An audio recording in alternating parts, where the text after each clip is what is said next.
Shalom, shalom, shalom. Selamat pagi masyarakat iman yang dikasihi oleh Tuhan. Ini mohon maaf mungkin di belakang suara saya ada suara-suara latihan paduan suara karena saya lagi ngerekamnya pas lagi padus. Tadi pagi ada banyak tugas yang lagi saya kerjakan, pembinaan dan lain-lain. Jadi semoga persiapan ibadah Genta Sabda pada pagi hari ini boleh menguatkan kita semua. Mari bersama-sama masyarakat iman kita bersama-sama memulainya dengan pujian dari Kidung Jemaat 340 Hai Bangkit Bagi Yesus. Kidung Jemaat 340 Hai Bangkit Bagi Yesus, bait pertama dan yang kedua. Kidung Jemaat 340. Hai bangkit bagi Yesus, pahlawan salibnya, anjungkan panji raja dan jangan menyerah. Dengan semakin jaya Tuhanmu ikutlah, sehingga tiap lawan berlutut menyembah. Hai bangkit bagi Yesus, dengar panggilannya.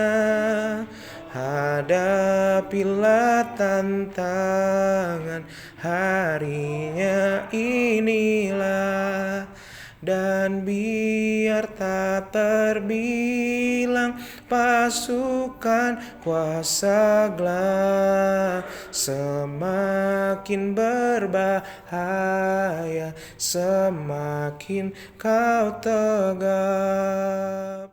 Mari kita berdoa. Tuhan, sebentar kami mau baca firman-Mu, mampukan kami agar kami mengerti terlebih memahami, supaya apa yang kami renungkan, apa yang kami pahami, boleh seturut dengan kehendak Tuhan. Kami serahkan, hanya dalam nama-Mu kami berdoa dan bersyukur. Haleluya. Amin. Bersama-sama kita akan buka dari 1 Tawari 21 ayat 18, 1 Tawari 21 ayat 18 sampai 30. 1 Tawari 21 ayat 18 sampai 30. Dengarkanlah sabda Tuhan. Kemudian malaikat Tuhan menyuruh Gad mengatakan kepada Daud bahwa Daud harus pergi untuk mendirikan mezbah bagi Tuhan di tempat pengirikan Ornan, orang Yebus itu. Lalu pergilah Daud sesuai dengan perkataan Gad yang diucapkannya demi nama Tuhan. Ornan sedang mengirik gandum, ketika ia memalingkan diri, dilihatnyalah malaikat itu. Keempat anaknya yang bersama-sama dengan dia menyembunyikan diri. Ketika Daud sampai kepada Ornan, maka Ornan mengangkat mukanya dan melihat Daud. Lalu keluarlah ia dari tempat pengirikan, kemudian sujudlah ia kepada Daud dengan mukanya ke tanah. Berkatalah Daud kepada Ornan, berikanlah kepadaku tempat pengirikan ini, supaya aku mendirikan di sini mezbah bagi Tuhan. Baiklah, berikan itu kepadaku dengan harga penuh, supaya tulah ini berhenti menimpa rakyat. Jawab Ornan kepada Daud, ambillah dan baiklah tuanku raja melakukan apa yang dipandangnya baik. Lihatlah, aku memberikan lembu ini untuk korban bakaran, dan eretan-eretan pengirik ini untuk kayu bakar, dan gandum untuk korban sajian. Semuanya itu kuberikan. Tetapi berkatalah Raja Daud kepada Ornan, bukan begitu, melainkan aku mau membelinya dengan harga penuh, sebab aku tidak mau mengambil milikmu untuk Tuhan dan tidak mau mempersembahkan korban bakaran dengan tidak membayar apa-apa. Maka Daud memberikan kepada Ornan sebagai bayaran tempat itu emas seberat 600 shikal.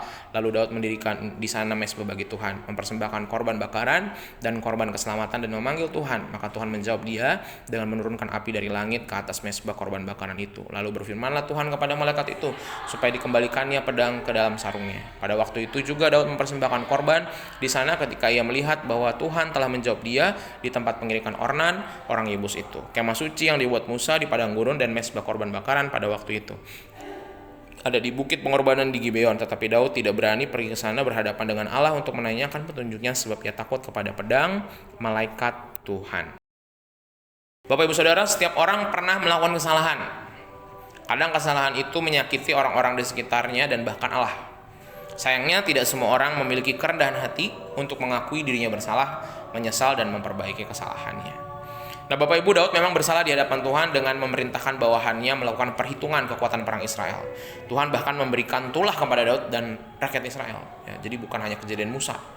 Tetapi Daud sungguh-sungguh menyesali perbuatannya. Tuhan melihat penyesalan Daud sehingga ia memerintahkan Daud untuk mendirikan mezbah baginya di tempat pemirikan Ornan. Daud kemudian membeli tanah Ornan itu dengan 600 shikal emas.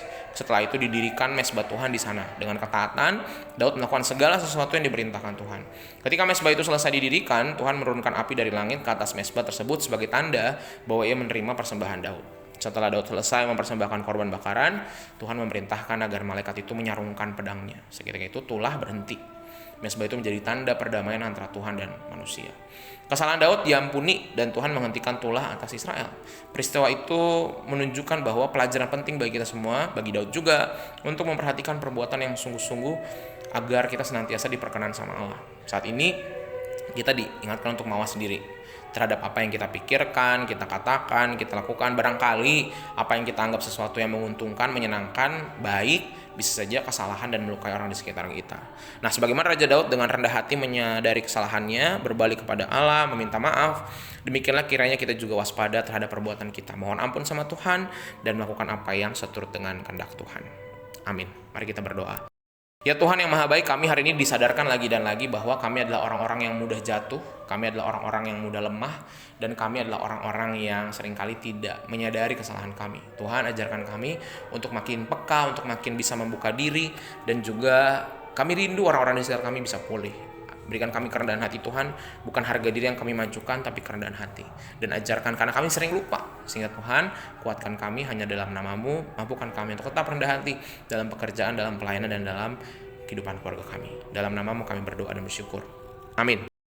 Selamat pagi, Tuhan Yesus memberkati, tetap bersemangat.